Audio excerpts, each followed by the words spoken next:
안녕하십니까. 에듀앙닷컴 운영자 강쌤입니다. 자, 이번 시간에는 에너지 관리 기능사 필기 기출 문제 2015년 4회차 1번부터 한번 보도록 하겠습니다. 문제 1번. 보일러 급수 내관의 설치 위치로 옳은 것은 이라고 돼 있네요.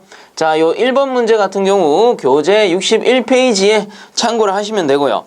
이 급수 내관이라는 게 뭐예요? 이런 거죠. 동체가 이렇게 있으면 보일러의 동체입니다. 보일러 내부에 물이 들어있겠죠. 그래서 요거를 이제 보일러 수라고 하는데, 예를 들어서 급수를 해야 돼. 급수를 해야 되는데 급수 배관을 가지고 요렇게 연결했다라고 칩시다. 자, 이때 이 급수라는 건 뭐예요? 차가운 물이 들어오는 거란 말이야. 근데 보일러 운전 중에는 보일러 동체에 엄청난 열이 가해져 있겠죠. 과열된 상태란 말이에요. 그래서 이 뜨거운 동체 내부에 차가운 물을 바로 뿌려버리면 어떻게 돼? 요 주위가 차갑게 급냉되면서 부동팽창이 일어나는 겁니다. 그렇기 때문에 이 차가운 물을 이 동체에 바로 연결해서 치출하는 게 아니고 어떻게 합니까? 급수 내관, 즉 이렇게 올려가지고 쭉 내립니다. 쭉 내려가지고 이 수위 밑에서 급수를 행하게 되는 거겠죠. 자, 이 수위 밑에서 급수를 하게 되면 어떻게 돼? 차가운 물이 이렇게 들어오더라도 파이프를 지나서 여기 안에서 예열되면서 안쪽에서 치출이 되겠죠. 자, 이렇게 해서 그 보일러 내부의 부동팽창을 방지하는 요 관을 뭐라고 하는 거야?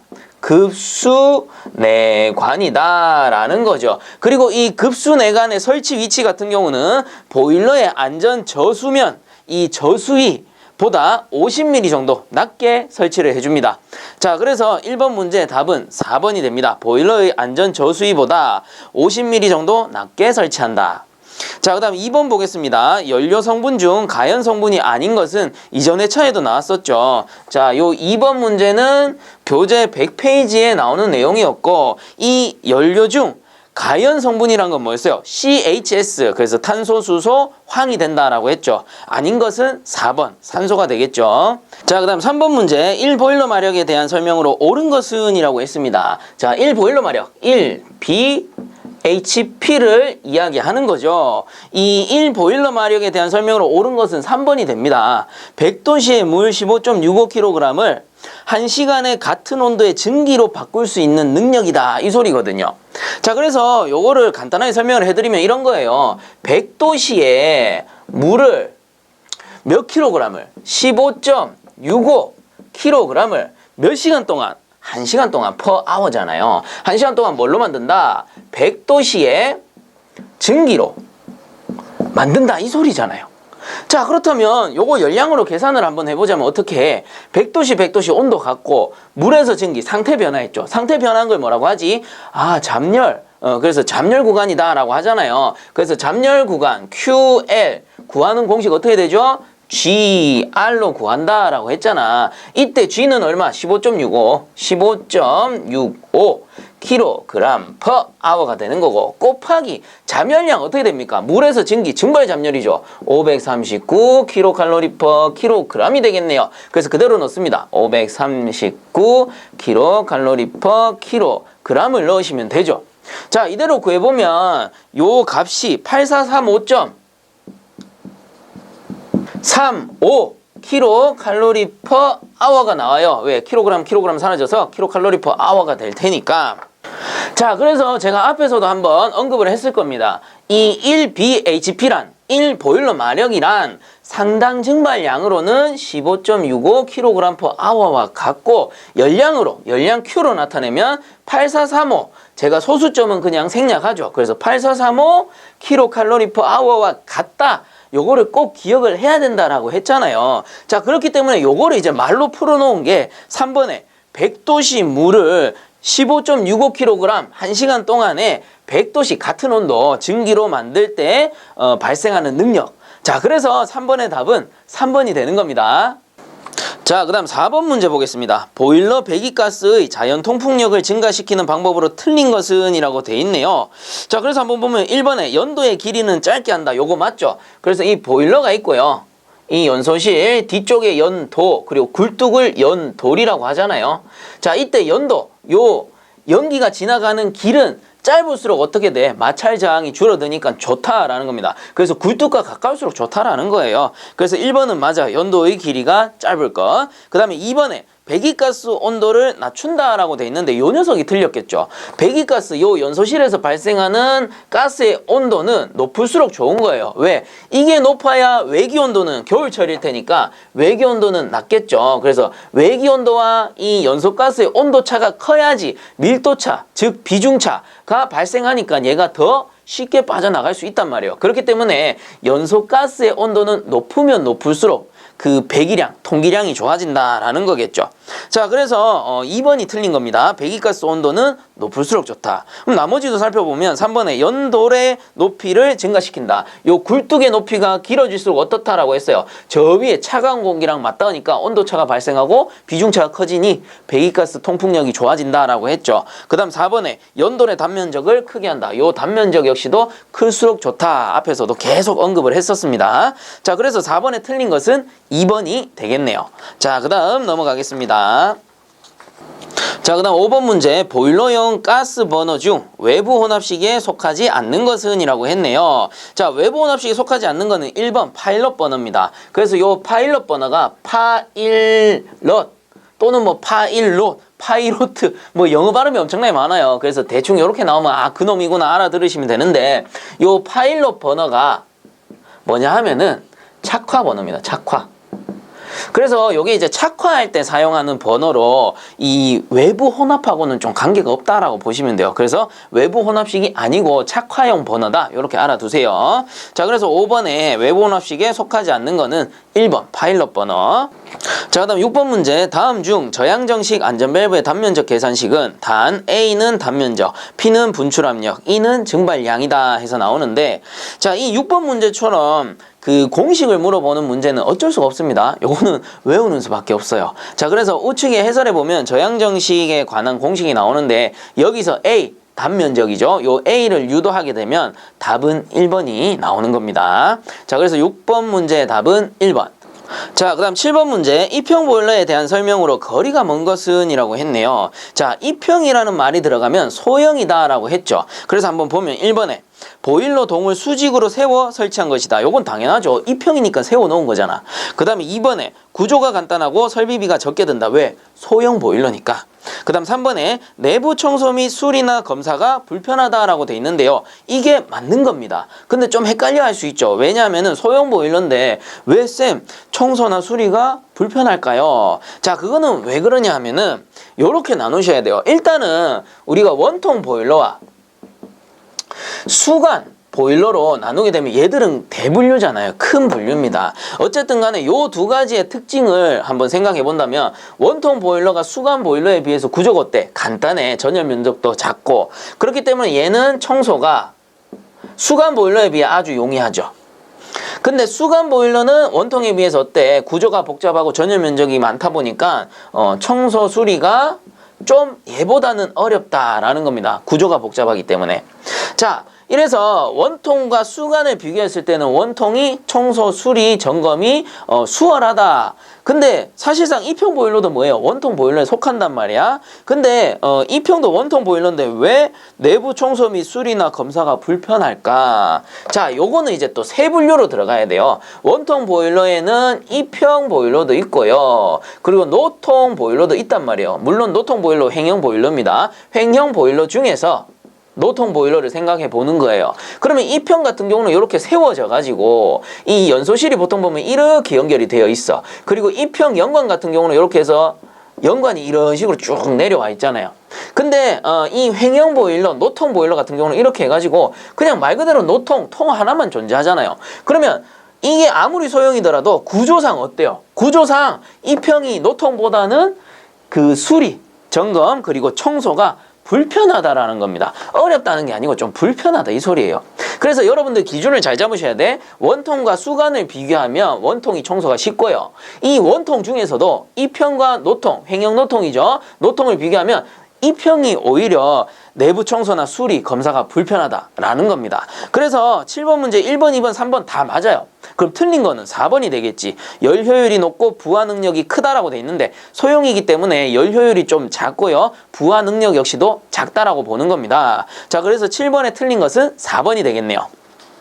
자, 다음 8번 문제. 증기의 건조도 X 설명이 옳은 것은 이라고 돼 있습니다. 답은 2번이겠죠. 습증기 전체 질량 중 증기가 차지하는 질량비를 말한다. 그래서 요거는 우리가 몰레르 선도를 가지고 쉽게 설명할 수 있는데, 자, pH 선도죠. 요렇게 있을 때 건조도 X라는 게 뭐예요? 요게 포화 X선, 그리고 우측으로 떨어지는 게 건포화 증기선 이라고 하죠. 그리고 요 내부 습증기 구역에서 이렇게 총 10등분 해놓은 선을 건조도 선이라고 하잖아요. 그래서 포와 액은 건조한 정도가 0%니까 0이 되는 거고, 그리고 우측으로 갈수록 건조한 정도가 높아지니까 최종단 이 건포화 증기선의 건조도는 1이 되는 겁니다. 100% 건조한 상태이다 이 소리예요. 그럼 예를 들어 가지고 어느 한 곳에 점을 딱 꽂고 요게 건조도 X가 0.3이다 라고 한다면 습증기의 상태가 어떻게 되는 거예요? 습증기의 상태가 이렇게 나누는 거야. 30%, 70%로 나누었을 때 건조한 정도가 30%니까 이 습증기 중에 건증기가 30% 존재하는 거고, 그리고 70%는 뭐인 거야? 수증기다. 이렇게 보는 거지. 물론 이게 이쪽으로 갈수록 뭐 0.7%, 0.9% 이렇게 가면 어떻게 돼?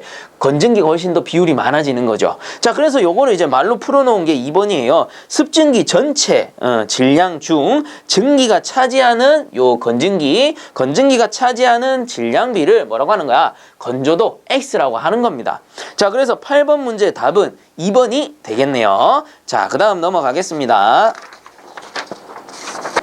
자, 그 다음 9번 문제. 천연가스의 비중이 약 0.64라고 표시되었을 때 비중의 기준은 이라고 돼 있네요. 자, 비중의 기준입니다. 자, 이게 무슨 말이냐면은 비중이라는 게 뭐야? 비중. 중은 중량이죠. 비는 비교할 비입니다. 그래서 중량을 비교한다라는 겁니다. 간단하게 얘기하면 이런 거예요. 어떤 물체가 예를 들어 기준이 있다라고 합시다. 요 기준을 기준으로 어떤 물체가 얘보다 무겁냐 혹은 가볍냐 요거를 계산하는 게 비중이에요. 비중. 그러면 당연히 기준이 되어야 할 어떠한 뭔가가 있어야 되겠지. 자, 그 기준이 뭐냐? 그 기준이 뭐냐? 그 비교하고자 하는 유체가 기체일 경우 기준은 공기가 되는 거고, 그리고 고체 또는 액체일 경우에는 그 기준이 물이 된다라는 겁니다. 그래서 왜 그래요? 이 기체, 가스잖아. 가스의 경우 공기보다 무겁냐 가볍냐를 따져가지고 예를 들어서 LNG 쓰면 공기보다 가벼워서 누출 시 위쪽에 고이고, LPG를 쓰면 공기보다 무거워서 아래쪽에 고이잖아요. 그러면 통풍구 설치 위치가 나오는 거지. LNG 쓸 때는 통풍구 위쪽, 그리고 LPG 쓸 때는 통풍구 아래쪽. 요런 이제 안전과 관련된 사항들도 있고, 그래서 기준이 뭐예요? 우리가 가장 많이 접하는 그런 아이들이 기준이 되어야 된단 말이야. 그렇기 때문에 공기 또는 물이 되는 거예요. 자, 그래서 기체의 경우 공기고 고체, 액체의 경우 물입니다. 기억을 하세요. 자, 그렇다면 9번 문제로 돌아가서 천연가스, 이거 뭐예요? 기체잖아. 기체, 가스니까. 그래서 요 천연가스의 비중이 약 0.64라고 표시되었을 때 비중의 기준은 뭐가 되는 겁니까? 아하, 공기가 되겠네. 그래서 9번 문제 답은 2번이 되는 거죠. 자, 다음 10번 문제. 가스 연소용 보일러의 안전장치가 아닌 것은 했는데 뭐 1번에 가용마개, 2번에 화염검출기, 4번에 방폭문은 전부 안전장치에 속하죠. 근데 3번에 보시면 이젝터라고 나옵니다. 자, 이젝터가 뭐냐면은 앞에서 인젝터에 대해서는 했었어요. 인젝터는 그 무동력 급수장치인데 고압증기를 치출시켜서 급수를 행하는 장치였죠. 근데 요 이젝터 같은 경우는 구조는 인젝터랑 거의 비슷합니다. 그래서 이게 만약에 냉동 공부하셨던 분들은 쉬울 텐데, 이젝터 같은 경우는 증기 분사식 냉동기에 많이 써요. 증기 분사식 냉동기. 자, 여기에 가운데에 이젝터를 이렇게 설치합니다. 이젝터를 이렇게 설치해 가지고요, 이쪽 입구에다가 고온 고압의 증기를 분사를 시킵니다. 그래서 분사식이에요. 자, 그래서 어쨌든 간에 이렇게 분사시키면 순간적으로 틈이 좁아지죠. 그럼 여기서 어떤 현상이 발생해? 교축 현상이 발생합니다. 그러면 여기서 압력과 온도가 확 떨어져 버려요. 물론 엔탈피는 일정할 겁니다. 그러면 이 구간에서 엄청나게 진공이 발생한단 말이야. 그러면 여기에다 코일을 이렇게 만들어 가지고 이쪽에 냉매를 탁 담아 두는 거예요.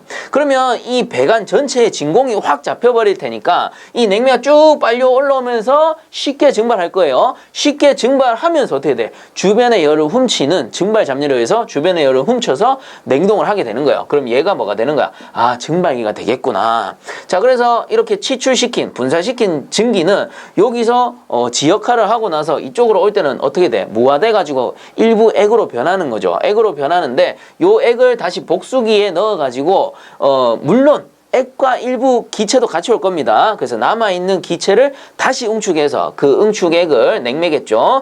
이렇게 다시 되돌려 보냅니다. 이런 식으로 순환을 시켜요. 이게 뭐냐? 증기분사식 냉동장치라고 하는 겁니다. 자, 그래서 가스 연소용 보일러의 안전장치가 아닌 거는 당연히 요거 이젝터가 되겠죠. 그래서 이 녀석은 증기분사식 냉동기 또는 뭐 이제 여러 군데 사용하는데 일종의 분출기라고 생각을 하시면 돼요. 유체를 분출해주는 장치. 자, 그래서 10번의 거리가 먼 것은 3번. 자, 그 다음 11번. 중류의 성상을 개선하기 위한 첨가제 중 분무를 순조롭게 하기 위하여 사용하는 것은, 자, 요 11번 문제. 요 녀석은 교재 105페이지를 참고하시면 되고요. 거기 보시면 분무를 양호하게 하기 위해 사용하는 것은 연소 촉진제라고 나옵니다. 그래서 11번의 답은 1번이 되겠죠. 자, 그 다음 12번 보겠습니다. 보일러 부속장치인 증기과열기를 설치 위치에 따라 분류할 때 해당되지 않는 것은 이라고 돼 있네요. 자, 과열기 설치 위치에 따른 분류예요.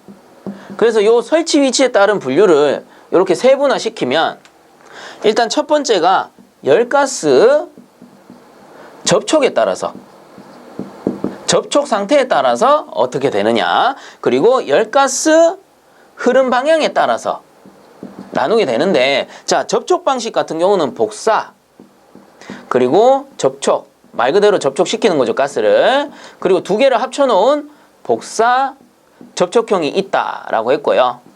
그리고 흐름 방향에 따라서는 병류 같은 방향이냐 아니면은 향류 반대 방향이냐 또는 두 개 다 합친 거 혼류 방향이냐 이렇게 되는 겁니다. 자, 그래서 얘들이 모두 과열기 설치 위치에 따른 분류가 되는 거고요. 그렇다면 12번에 아닌 것은 2번 전도식이 되는 거죠. 왜? 복사 접촉식은 설치 위치에 따른 분류가 맞으니까. 자, 그래서 12번에 아닌 것은 2번이 되는 겁니다. 자, 그 다음 13번 문제 30마력 PS네요. PS인 기관이 1시간 동안 행한 일량을 열량으로 환산하면 약 몇 킬로칼로리인가. 단 이 과정에서 행한 일량은 모두 열량으로 변환된다고 가정한다 라고 돼 있는데 어렵게 생각하실 필요 없어요. 일단 조건이 30PS를 준 거야. 근데 우리 이미 알고 있어요. 아하, 1PS는 632kcal/h와 같으니 30PS 열량으로 바꾸면 어떻게 돼? 30 곱하기 632 하게 되면은 요 녀석이 대략 18960 kcal/h가 나올 겁니다. 그래서 요 근사치가 몇 번이에요? 3번 18970이 나오는 거예요. 자, 근데 요 값이 왜 이 정도 다르냐? 여기 사실상 1PS는 632.3 얼마 해가지고 소수점이 있습니다. 그래서 요 소수점을 다 곱해주게 되면 당연히 18970이 나오겠지만 보통 보면 요 이제 소수점은 생략하고 구하니까 최대 근사치를 답으로 보시면 되겠죠. 자, 그래서 13번의 답은 3번 18970이 되는 거고요. 참고적으로 1PS는 632kcal/h와 같은데 1kW는 어떻게 되는 거야? 860kcal/h와 같고 1HP도 있었잖아요. 1HP는 641kcal/h와 같다. 그래서 얘들은 꼭 알고 있어야 된다라고 제가 말씀을 드렸죠. 자, 그래서 13번의 답은 3번이 되겠습니다. 자, 그 다음 넘어갈게요. 자, 그 다음 14번 문제 보일러 열정산을 설명한 것 중 옳은 것은 이라고 돼 있네요.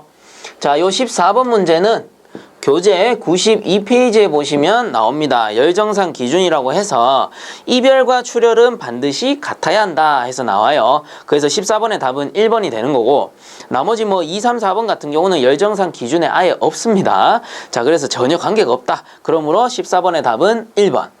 자, 그 다음 15번 문제. 화염 검출기 종류 중 화염의 이온화를 이용한 것으로 가스 점화 버너에 주로 사용하는 것은 해서 자, 요 15번 문제 교재 78페이지에 나옵니다. 그래서 쭉 한번 보면 플레임 I는 화염의 발광 현상을 이용하죠. 그래서 빛을 I, 눈으로 본다라는 뜻이잖아. 그 다음 플레임 로드는 그 막대기 같은 거, 길다란 막대기를 연소실 안에 집어넣어가지고 어떻게 하는 겁니까? 화염의 이온화 현상을 체크하는 거죠. 그 다음에 스택 스위치는 화염의 발열 현상을 이용한다라고 배웠습니다. 자, 그렇다면 15번에 화염의 이온화를 이용한 것이라고 했으니까 답은 4번 플레임 로드가 되겠네요. 자, 그 다음 16번 문제. 수위 경보기의 종류 중 플로트의 위치 변이에 따라 수은 스위치 또는 마이크로 스위치를 작동시켜 경보를 울리는 것은 해가지고 자, 플로트 스위치를 다른 말로 맥도널식이라고도 했죠. 그래서 정확히는 뭐예요? 맥도널사, 이 회사 이름이죠. 맥도널 회사에서 만든 플로트 수위 감지 스위치인 거예요. 자, 그래서 요 플로트식을 다른 말로 맥도널식이라고도 한다. 이렇게 기억을 하시면 되겠죠. 그래서 16번의 답은 4번 맥도널식 경보기가 되는 겁니다. 자, 그 다음 17번 문제. 프로판가스의 연소식은 다음과 같다. 프로판가스 10kg을 완전 연소시키는데 필요한 이론 산소량은 이라고 했네요. 자, 요거는 보기에 보니까 그 프로판가스의 완전 연소식을 적어뒀어요. 근데 보통 보면 안 적혀있으면 어떻게 해야 돼? 우리가 계산을 해내야 되지. 어떻게 합니까? C3H8 요게 프로판이죠. 요거는 기억을 하셔야 돼요. 외우셔야 돼. 프로판의 분자식은. 자, 요게 산소와 화합하는 게 연소잖아. 그럼 뭐가 발생돼요? CO2 가스와 수분 H2O가 발생한다 라는 겁니다. 그렇다면 이게 완전 연소식이 되려면 일단 탄소 분자가 3개니까 여기 3을 곱해주고요. 그럼 3개 되죠. 그 다음 수소 분자가 8개네요. 그럼 여기에다가 요게 수소 H2잖아. 2개가 있다라는 거거든. 수소가 2개 있다. 그럼 요거 곱하기 4를 하면 되겠죠. 그럼 8개가 될 테니까. 자, 그러면 탄소와 수소의 양은 이제 맞아 들어갔어요. 그러면 산소의 양만 계산하면 돼. 자, O2 2 곱하기 3은 아하, 산소 분자가 6개가 있고 요쪽에. 그 다음 이쪽에는 1개죠. 1개 곱하기 4개는 4개. 그럼 2개 더하면은 총량은 10개가 필요하네. 그러면 산소가 10개가 있으면은 이게 완전 연소한다라는 뜻이거든. 그럼 10개가 되려면 여기 2가 있으니까 아하, 5개만 곱하면 되겠구나. 자, 요렇게 하면은 프로판가스의 완전 연소식이 되는 겁니다. 자, 이런 식으로 원래는 구해내는 게 맞아요. 근데 요거는 이제 편하게끔 보기에다가 완전 연소식을 준 것뿐이고. 자, 그렇다면 이렇게 완전 연소식을 적어놓고 어떻게 구하느냐. 일단은 최적으로 이론 산소량은 얼마냐라고 했잖아요. 그래서 보기에 보면 최적으로 구해라라고 나오거든. 노말 미터 삼승이라고 해서. 그럼 일단 분자량을 구합니다. 탄소 3개면은 12 곱하기 3이고요. 그 다음 수소가 8개면은 1 곱하기 8이죠. 그럼 요거 2개 더하면 얼마 나와? 요렇게 더하니까 44kg이 나오는 겁니다.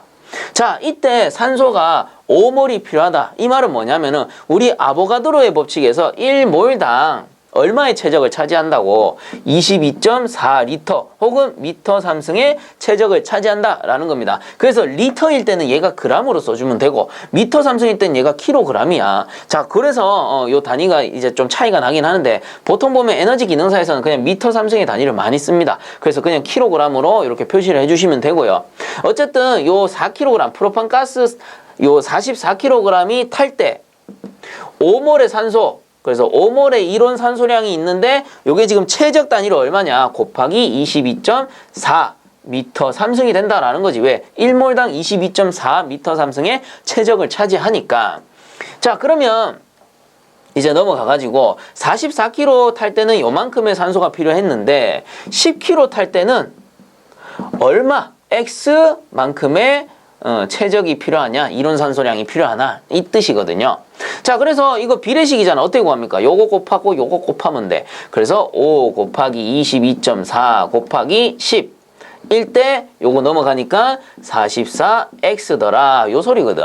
그러면 x를 구하게 되면 어떻게 됩니까? 44가 내려가면 되죠. 나누기 44 하게 되면은 요거 계산해 보시면 25.45 미터 삼승이 나옵니다. 물론 가스니까 노말이라는 표시를 해줘야 되겠죠. 그래서 반올림 하게 되면 얼마? 땡땡땡 25.5 노말 미터 3승이 된다라는 겁니다. 그래서 프로판가스가 10kg 탈 때 요 X값은 25.5 노말 미터 3승의 이론산소량이 필요하다. 그래서 17번의 답은 4번이 된다라는 겁니다. 자, 그 다음 18번 문제 보겠습니다. 보일러 액체 연료 연소 장치인 버너의 형식별 종류에 해당되지 않는 것은? 이라고 했네요. 자, 요 18번 문제 같은 경우는 교재 111페이지에 보시면 나와요. 그래서 거기 한번 보시면 2번 왕복동식이라는 건 없었죠. 그래서 18번의 답은 2번이 되는 겁니다. 자, 그 다음 넘어가겠습니다. 자, 그 다음 19번 문제. 매시간 425kg의 연료를 연소시켜 4800kg/h의 증기를 발생시키는 보일러의 효율은 약 얼마인가?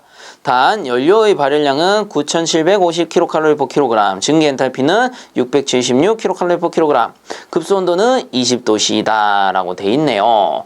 자, 보일러의 효율 2타는 GF의 HL 또는 그냥 H 발열량이죠. 분의 G의 H2-H-로 구하면 된다 라고 했죠. 자, 그대로 넣습니다. 요 GF 연료량이 425 곱하기 여기서는 저희 발열량 아니고 발열량 줬네요. 발열량이 9750 그대로 넣으면 됩니다. 분해 요 G가 실제 증발량 또는 급수량이잖아요. 그래서 4800 곱하기 증기 엔탈피가 676 마이너스 급수 엔탈피는 온도와 같다라고 했죠. 20. 자, 이렇게 해서 구해보면은 0.7598 얼마 나오는데 요거를 퍼센트로 바꾸려면 곱하기 100 하면 된다라고 했죠. 그러면은 75.98%. 자, 그래서 요 19번의 답은 여기서 반올림 하니까 76%가 되겠네요. 그래서 19번의 답은 1번. 자, 그 다음 20번 문제. 관 속에 흐르는 유체의 종류를 나타내는 기호 중 증기를 나타내는 것은? 자, 증기 뭐예요? 스팀이죠? 스팀 S입니다. 답은 1번. 2번 같은 경우는 W, 워터, 물이죠. 그 다음 3번은 오일, 기름이 되고 4번은 에어, 공기가 되겠네요. 자, 그래서 20번 문제 증기를 나타내는 거는 1번. 자, 그 다음 21번 문제. 함진가스의 선의 운동을 주어 분진 입자에 작용하는 원심력에 의하여 입자를 분리하는 집진장치로 가장 적합한 것은? 이라고 돼 있네요. 자, 요 21번 문제 같은 경우 교재 120페이지에 나오는 내용이고요. 자, 요런 거였죠. 요런 통이 있을 때, 요렇게 통이 있을 때 이쪽 편에서 함진가스가 들어와요. 먼지를 머금고 있는 가스. 그러면 이쪽에 길다란 배관을 이렇게 설치해 놓고 이런 식으로 설치를 해두면 어떻게 되느냐, 가스가 이렇게 들어오는데 안쪽이 그 원통 형태로 돼 있단 말이야. 그러면 얘가 이렇게 뺑뺑뺑뺑뺑뺑 돌아가지고 내려가죠. 내려왔을 때 여기에 먼지를 포집할 수 있는 망을 딱 설치해 놓으면 먼지는 여기에 또도도도 걸린단 말이야. 그리고 걸러진 가스는 어떻게 돼? 요 길다란 배관을 타고 바깥으로 이렇게 빠져나가게 되는 거죠. 요런 원심력에 의한 집진장치를 뭐라고 합니까? 사이클론식이라고 하죠. 그래서 21번의 답은 2번 사이클론식 집진기.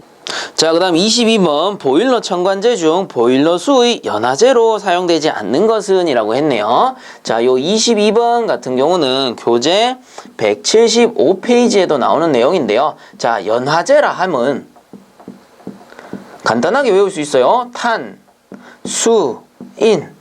자, 그래서 탄산나트륨, 수산화나트륨, 인산나트륨입니다. 그래서 나트륨을 소다라고도 해요. 그래서 탄산소다, 수산화소다, 인산소다 이렇게 얘기하기도 합니다.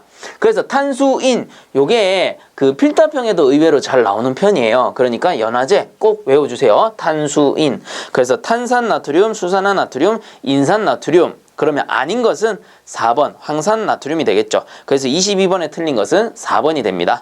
자, 그 다음 넘어가겠습니다.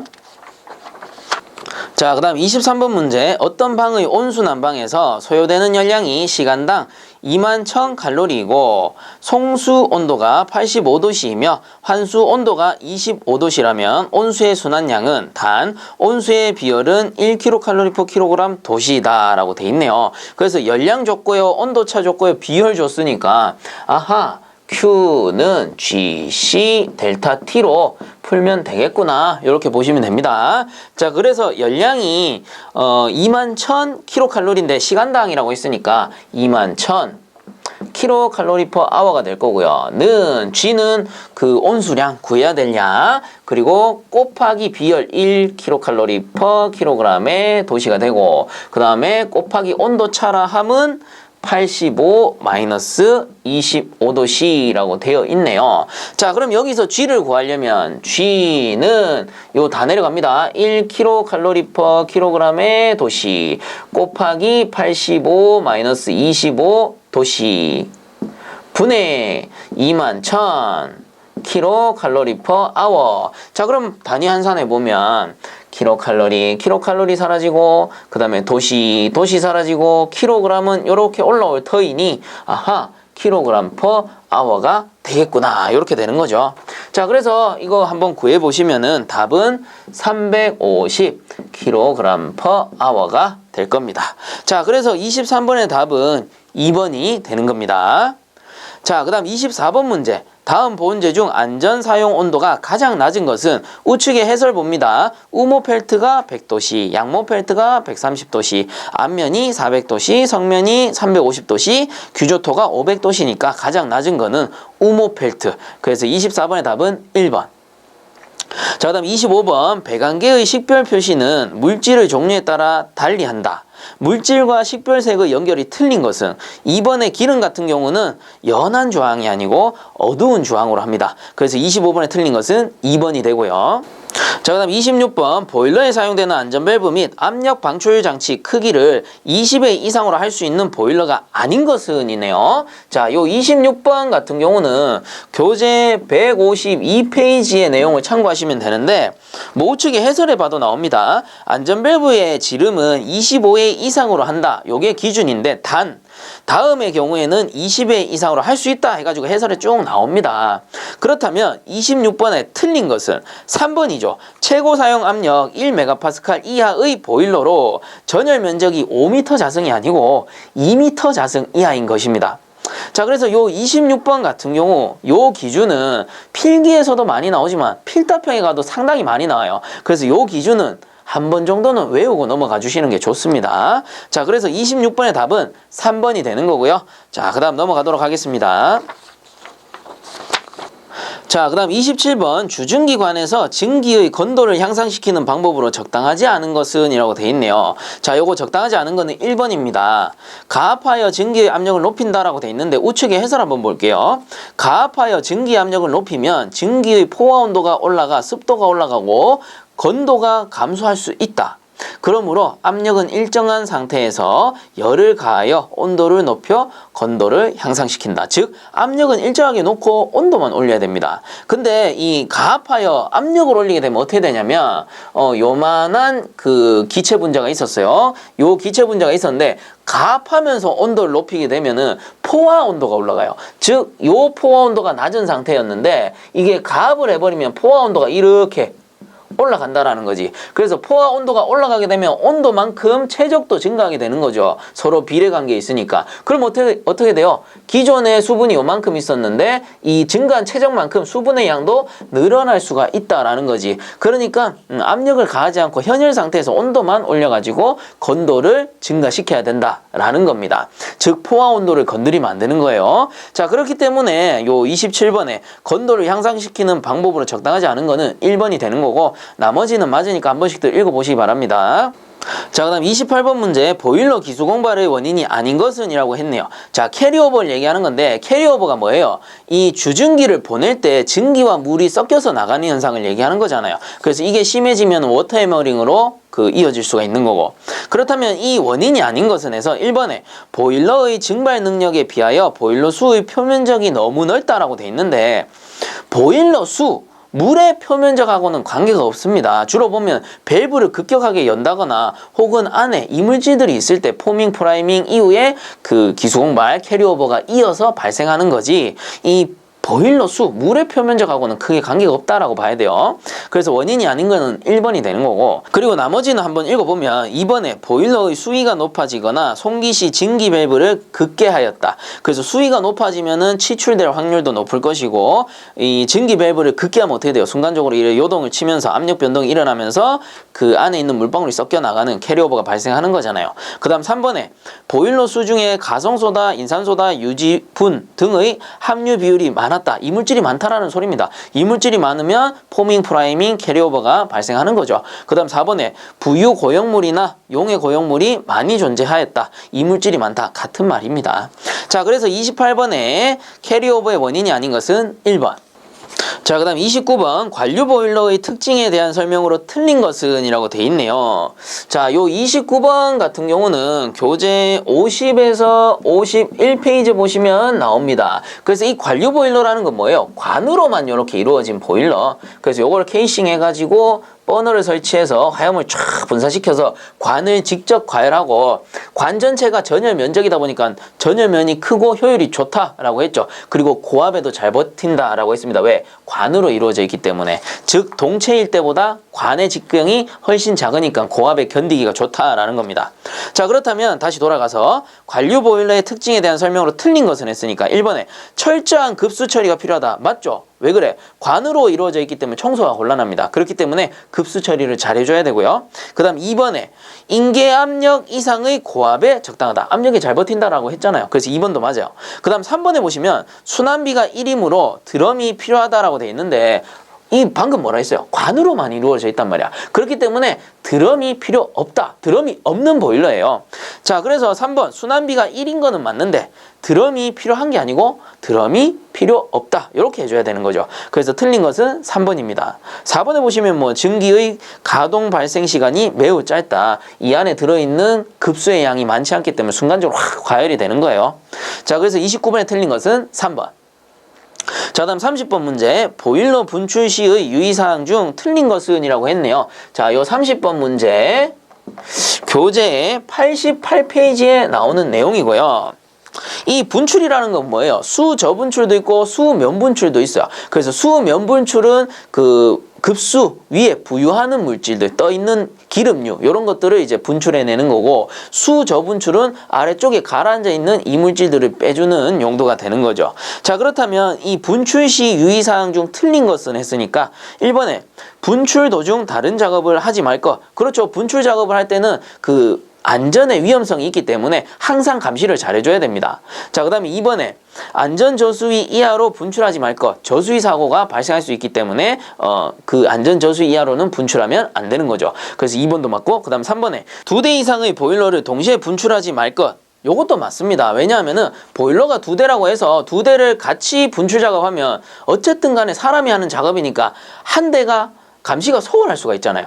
그렇기 때문에 첫 번째 보일러를 먼저 분출 작업하면서 수위, 압력 등을 체크해가지고 정확히 작업을 해주고, 그 다음 두 번째 보일러로 넘어가서 똑같이 분출 작업을 해주는 게 어때요? 안전사고를 예방할 수 있고 정확한 작업이 되겠죠. 그래서 3번도 맞고요. 그럼 틀린 건 4번이겠네요. 계속 운전 중인 보일러는 부하가 가장 클 때 분출 작업을 한다. 이게 틀렸겠죠. 왜? 부하가 엄청나게 크다라는 거는 보일러의 압력이 엄청나게 높은 상태입니다. 그 상태에서 분출 밸브를 팍 열어버리면 압력이 팍 치고 나온단 말이야. 그러면 외부에 2차 피해를 볼 수가 있는 겁니다. 그렇기 때문에 이 책에서도 나와요. 가급적이면 시동 전 또는 부하가 가장 가벼울 때 해주는 게 좋다. 그래서 시동 전 꺼진 상태에서 하면은 부하가 없는 상태이기 때문에 이 상태에서는 안전상 크게 위험이 없죠. 근데 이제 내부의 압력이 별로 없다 보니까 분출 작업 효율은 좀 떨어집니다. 그렇기 때문에 어느 정도 부하가 걸리는 게 좋긴 한데 이 부하가 가벼울수록 안전하다라는 소리죠. 자, 그렇기 때문에 30번에 틀린 것은 4번. 계속 운전 중인 보일러는 부하가 가장 클 때가 아니고 이왕이면 작을 때, 뭐 여기서는 가장 작을 때 이렇게 명시해 주는 게 맞다라고 보는 거겠죠. 자, 그래서 30번의 답은 4번이 되고요. 자, 이렇게 해서 이번 시간도 마치도록 하고요. 본 강의가 도움되셨다면 구독과 좋아요 부탁드리겠습니다. 자, 수고들 많이 하셨습니다.